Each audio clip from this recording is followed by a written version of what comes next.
What's going on YouTube? Tommy from North Georgia RC here, bringing you the long-awaited video of the entire breakdown of my TRX4 Defender. Now, we got the little guy on top, let's just get him off real quick. Alright, we'll get him out of the view. So, breakdown video time. Here we took a stock TRX4 Defender and built every single thing in it except for one thing. And we'll get to that one thing in just 1 minute.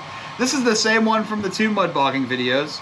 The one video used to have these on here. These are 2.2 by 5.88 Mickey Thompson Baja Pro X's, which on these portal axles are way too big.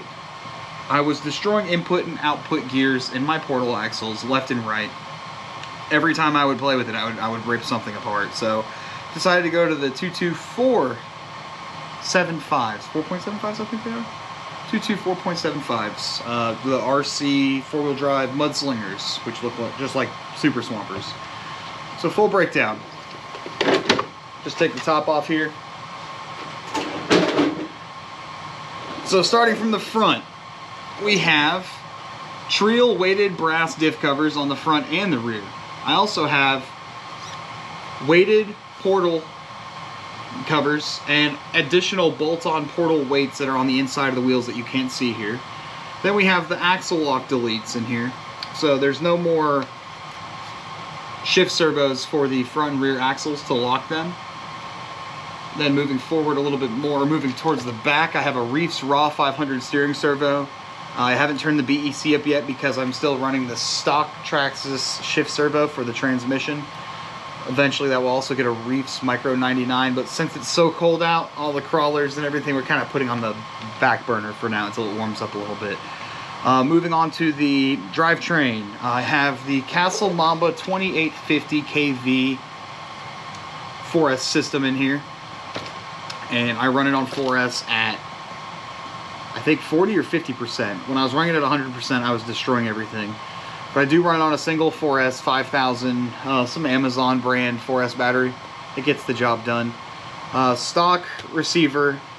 Then when we move to the rear, same thing as the front, weighted Trail diff cover. And I also have a 1-inch long arm lift kit on here that you can get through Traxxas. But then what really sets this thing off is the lower control arms on this. The stock lower control arms are 70 gram, just regular long arm lift arms. These are 140 gram weighted lower brass control arms. And in the rear, they're high angle for clearance.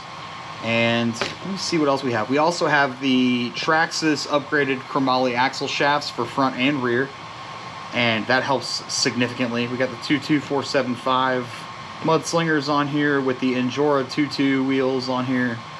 But front and rear both have the weighted brass portal covers with the bolt-on portal weights. And let me see what else I'm forgetting here. Oh, the Injora bent completely straight up into the sky. Front stinger bumper. It used to be functional until in one of the videos before it fell into the river and I had to go get it out of the water. But yeah, I got a, let me see here. My brain doesn't want to work today. I have an IC5 connector on here for that 4S system. I used to run it on a little bit more percentage of power, and then once or twice I tried it on 100%, and I hit a wall at 100% just for fun, and it bent the frame in, so I had to do a whole frame swap on this. I put numerous different tires on here. This is just one set. One of my favorite tires to run, shockingly, is the stock Trail Canyons. I have them on my crawler, which is up here. You can't really see it, I don't think, but it's at the ceiling. But I run the stock 2253 Trail Canyons that come with the lift kit, well, the ones that it suggests to get with the lift kit on this, on my crawler, and it does amazing. Mud-wise, it does good. Rocks-wise, it does great. There's just like an all-around good tire. But for these, I enjoy going through mud a little bit more, and these seem to perform a little bit better as far as that is. But these are the stock upper control arms that come with the lift kit. Another thing too on the rear, forgot to mention before, I have the diff cover here. I don't run it on the front because it just catches everything and rips down. On the rear though, since it faces away from the axle, it does great. I also have a transmission skid cover on the bottom, and the entire transmission mount itself is an aluminum one that we got on Amazon. And let me see, I'm pretty sure that's everything, guys. This is my all-around you know, it's a basher crawler. I've done everything with this thing. I've sunk it in the nastiest mud, the deepest rivers, lakes. It flexes really well for just, you know, 1-inch long arm lift. Nothing too crazy. But it's probably my favorite crawler that I have.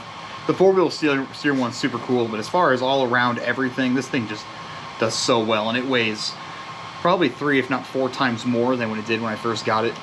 It's very, very heavy, so we have to keep it off the ground because the tires will flat spot just from the sheer weight sitting on it. And it does, but everything does great. Front bumper mount is aluminum, the rear is stock.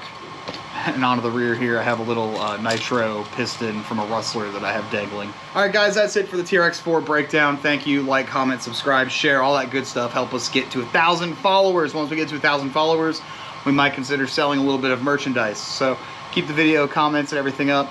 We appreciate it all. Thank you, guys. Have a great day.